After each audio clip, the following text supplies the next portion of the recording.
Hey guys, welcome to this week's podcast episode. And I've got a fantastic guest for you today, Joe Barnes. He's author of The Rebel Code, which we're going to talk about later in the show. And he's a self-help author. He's also a hypnotherapist, and he's got a fantastic story. He's an author. He's involved in writing competitions, and I'm really happy to have him on the show. So, Joe, welcome. Thanks for having me, Christopher.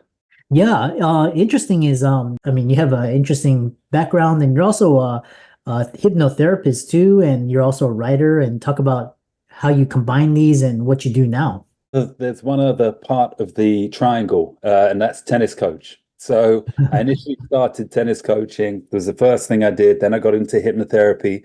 And my whole plan all along was to use that as a platform to project me towards my main dream, which was becoming a best-selling self-help author. So many years ago, I published my first book, 2012. And since then, I'm on to my fourth, which you can see in the background is the Rebel Code.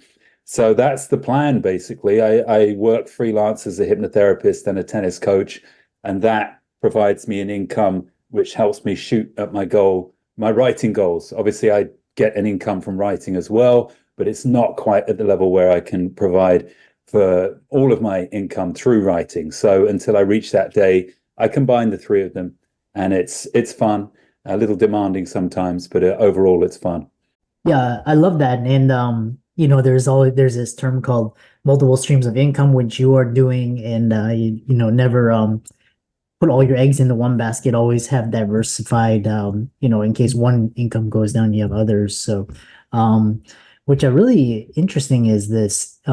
So the talk about this, what the first thing is, this breaking free from conventional paths. And I've always been a rebel myself, but I actually, during my education, early on, I realized that if I didn't follow the rules early on, that would harm me. So I basically followed the rules until I could get my independence and footing, and then I went off on my own. But talk about breaking free from conventional paths, and you've done it and how you help others. I guess that's my sort of tagline: break free from conventional paths of working and living. And the whole idea is that there's more people than you think who are frustrated with a conventional life, conventional work, conventional socializing, relationships, etc. But not many people express that because they don't want to stand out. People have a natural tendency to want to fit in. So I'm just putting a flag up saying, hey, look, if you are dissatisfied in your life, then come over here.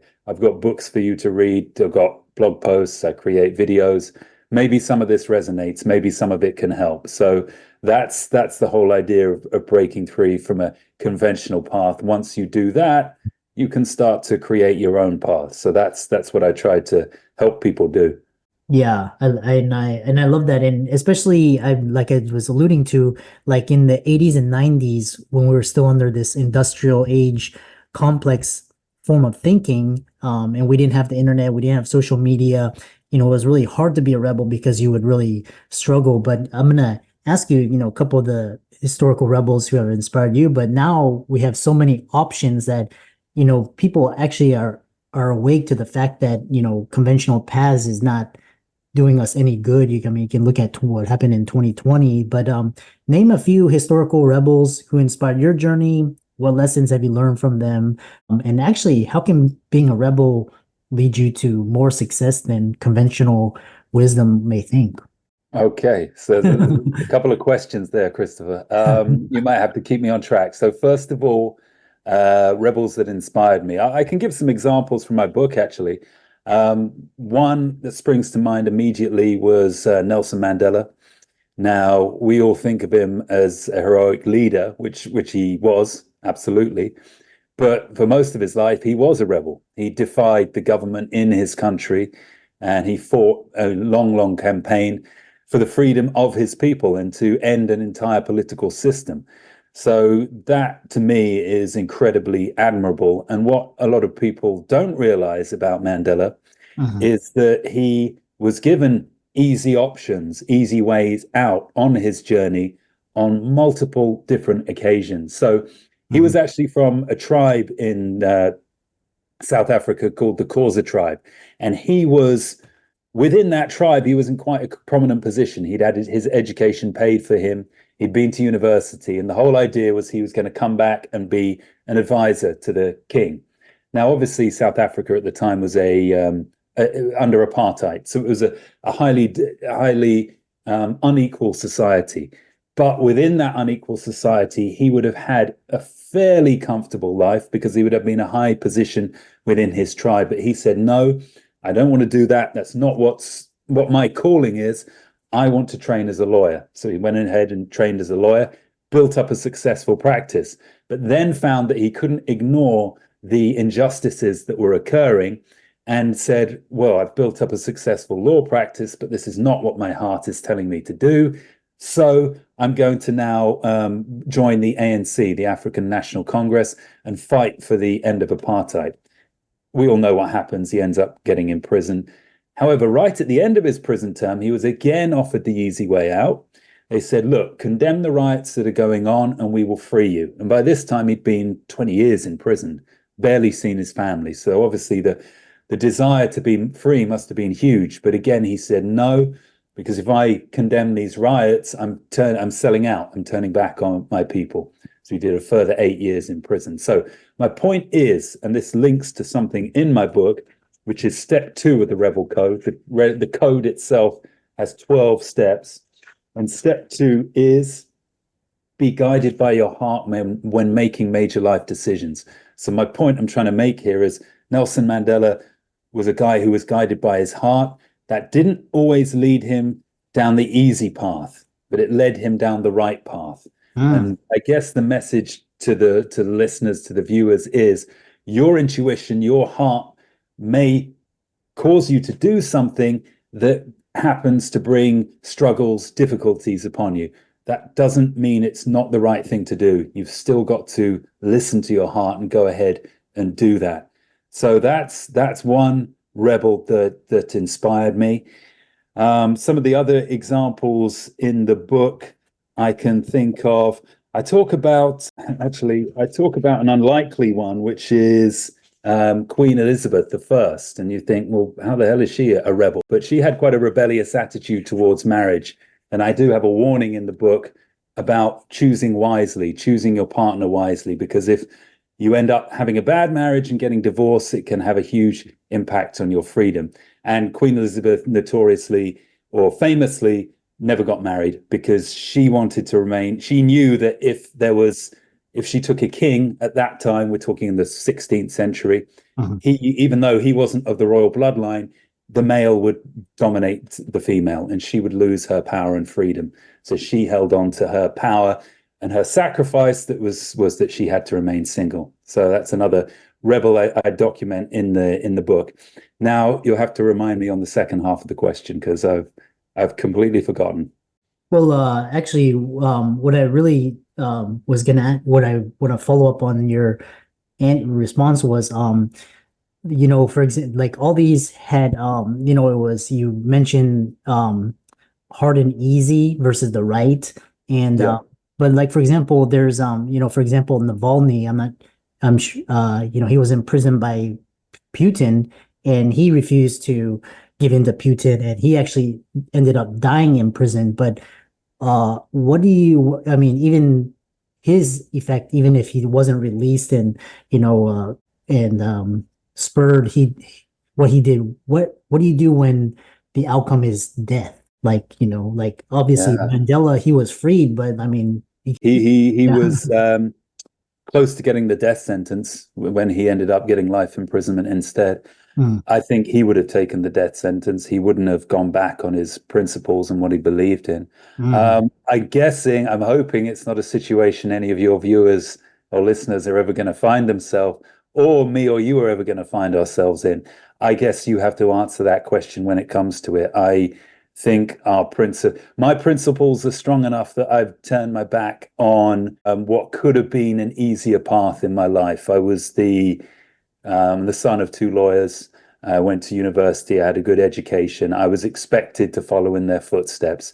I could have been, having a well-respected job, probably making a lot of money, doing something I wasn't that passionate about, but something that would have given me those material trappings. I rejected that. My principles led me to reject that. I don't know how far that extends. I would hope that if I believed in something strong enough, I'd have the strength to see it through, even in the face of death, but never been tested with that. So Mm. I don't know. I have huge admiration for people like that. I think even though you may say, well, it was futile, they died, well, they actually send a message. Their message lasts and their legacy lasts a lot longer than they do. So I think there's even power in the example of the man you just gave. Yeah, and for a lot of listeners, the main ramifications is loss of career, title, income. Maybe you have a lot of obligations. You have spouse, kids, mortgage, car. A lot of the material trappings, like you said. Very little like life and death, but it's kind of like this is how they keep you trapped. Um, you also talk about this philosophy of unreasonableness and talk about why being unreasonable is a positive thing. Right. That's all based on probably my favorite quote of all time, which is from George Bernard Shaw, the Irish playwright who's now dead. He said, "The reasonable man adapts himself to the world. The unreasonable man adapts the world to himself. That's why all progress depends on the unreasonable man." So basically, just to unpack that, reasonable people just accept what they're told and they get on with it. Unreasonable people say, hey, actually, I question that. Why are you telling me this? I don't agree with that. I think another way works. I think we should be trying something else. So immediately they're labeled as unreasonable, difficult. Oh, what a pain in the ass this guy is. He's not doing what we're telling him to do. But actually, it's those people who question things are the ones that come up with new innovations. So that's why you have to take a little bit of heat as an unreasonable person, but ultimately it falls on your shoulders. You can be the one to come up with all kinds of new innovations because you challenge the status quo. Yeah. The other follow-up question I have is how can being a rebel lead to personal and professional success? Because a lot of people think, oh, if I'm not labeled a rebel, then I'm going to be outcast and shunned. But you actually talk about, it can actually lead to fulfillment, success, and finding your true self. Yeah, that's a good question. In the book, I don't just talk about rebels, I talk about followers and leaders as well. And I give them a score for what their life might be. Now, a successful leader is going to lead a 9 out of 10 or no, sorry, a 9 out of 10 or an 8 out of 10 life. A successful follower, the most they can hope for is a 7 out of 10 life, anywhere between a 4 and a 7. Now, rebels can fall into, they can go one of two ways. They can either, as you say, be outcasts and live the worst lives of everyone, have 3 out of 10 lives, 2 out of 10 lives, Mm. or if they're successful, they go right to the top and they're the only ones who can live 10 out of 10 lives because they're being authentic and true to themselves and they're succeeding in a way that nobody else can because, as I mentioned before, they're likely to be the ones who innovate and change the status quo. Most people think of leaders as the ultimate successes in society, and to a degree they are, but leaders are motivated by power, and it's not always something that's deeply personal to them. They're wanting to succeed at. They just want to be in the powerful position. They want to be calling the shots.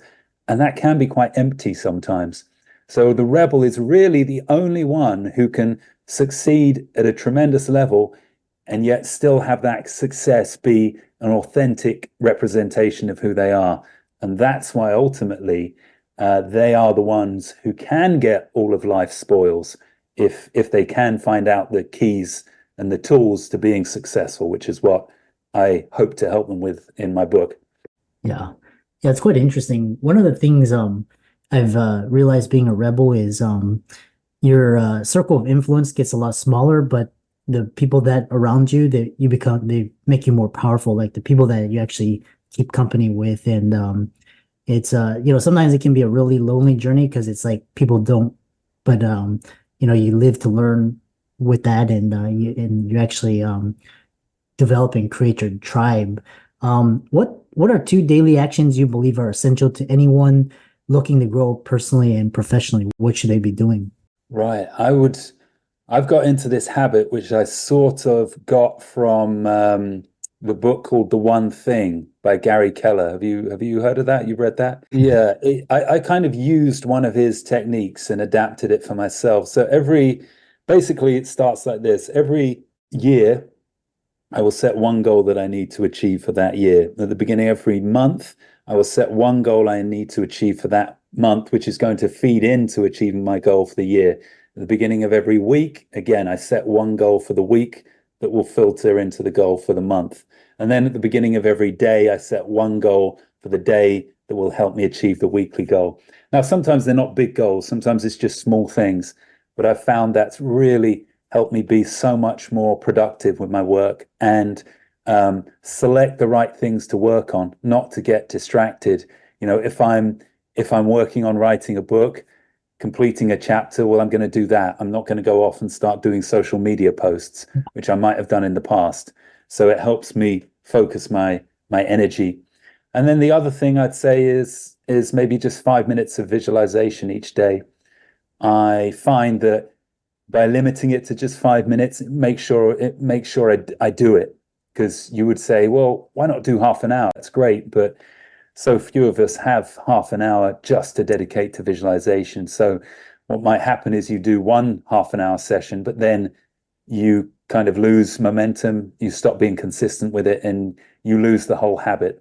But by just doing 5 minutes a day, it's easy to do, and it makes sure you stick with it and you end up doing it every day. So you're benefiting a little bit from that visualization process.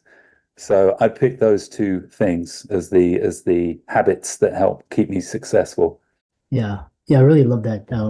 Really those 5 minute, like those quick, 2, 3 minute visualizations kind of recenters you, recalibrates you.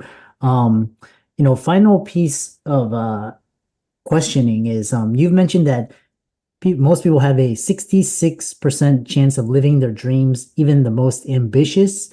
And I actually think that's a pretty good odds. I mean, 67%, I mean, like, hey, Yeah. that's, but can you explain this statistic and how can one increase their odds? Right. So basically that's my variation on, when you go into a new business and everybody says, well, 9 out of 10 businesses fail after 3 or 4 years, or whatever the statistic is. You probably heard it. People throw that at you all the time. So that gives you a 10% chance of succeeding at your dream. And I was thinking about that and I thought, I don't think that's actually realistic because let's say you take 1,000 people and you're all competing for the same thing. Now, I guarantee that you can eliminate 900%, sorry, 900 of that competition, 90% gone straight away. Because Hmm. most people are procrastinators. They love the idea of doing something, but they're not actually going to take any action. It's only 100 out of the 1,000 who are actually going to do something. Now, out of that 100, you can probably eliminate another 80 because they are going to try for a little bit. But as soon as they experience a failure, a major failure, they're going to say, well, actually, they're true all along. That I've only got a 10% chance of success. Look, I've tried, I've genuinely attempted to do this and I've still failed. That must mean that, it isn't possible, right? I'm quitting. So eliminate another 80 people. So you're just down to just 20 people are your direct competition. Now the journey continues. How long can these 20 people continue to fund themselves and support themselves while they're trying to live their dream or create their new business? Not many can. So probably ultimately after a few years, another 17 are going to drop out. There's just three of you left now. It's you and two other people.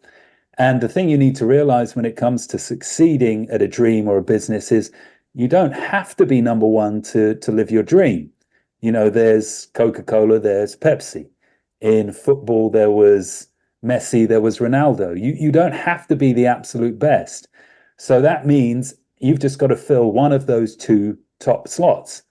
Therefore, if three of you are left, that's how I came to the figure of 66.6%.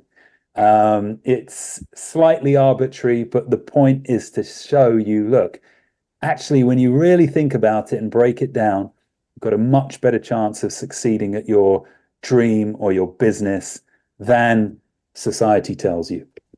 Yeah. It really reminds me of this really quote is just be the last man standing. And like even like in businesses, especially with the most recent like recessions and just bit or even like just just being just there, you put you way ahead and versus going out of business. And or even like a lot of people compare themselves to like Mr. Beast or Joe Rogan, but it's like if you just consistently and just basically produce, you're far ahead of the other like 90% that just kind of just quit. So doesn't take much to stay in the race. So I love Yeah. that. How do people contact you and follow you and check out your social, your book, all of that? Right, sure. So basically, I've got a special offer for your viewers and listeners, Christopher. I think this episode will be out in the next few days, and for 48 hours from the this episode going live, you can get this book, my new book, The Rebel Code, for just $1. That's the electronic version, though. I can't sell the paperback for $1, unfortunately, but I can sell the electronic version for $1. I'll send you a link for that so you can put it in the show notes. And as I said, 48 hours only, though, and then I have to put the price back up. So the link will be there. Obviously, if you just want to take a look at the book on Amazon, search The Rebel Code, Joe Barnes on Amazon. If you want to take a look at my work in general, visit my website, which is escapethesystemnow.com. Yeah, Escapethesystemnow.com. Or maybe follow me on Instagram, which is Escape the System 19. yeah, Those are the best ways to get hold of me or to read or look at a little bit more of what I do. yeah. I love that. Your journey reminds me a lot of this, of also a very prolific writer here in the States, Ryan Holiday. He obstacles the way, a lot of Yeah. philosophy. He did very similar to what you did and just kind of, and now he's big. So I love, very inspiring. And thanks so much for coming onto the podcast. Well, thanks for having me.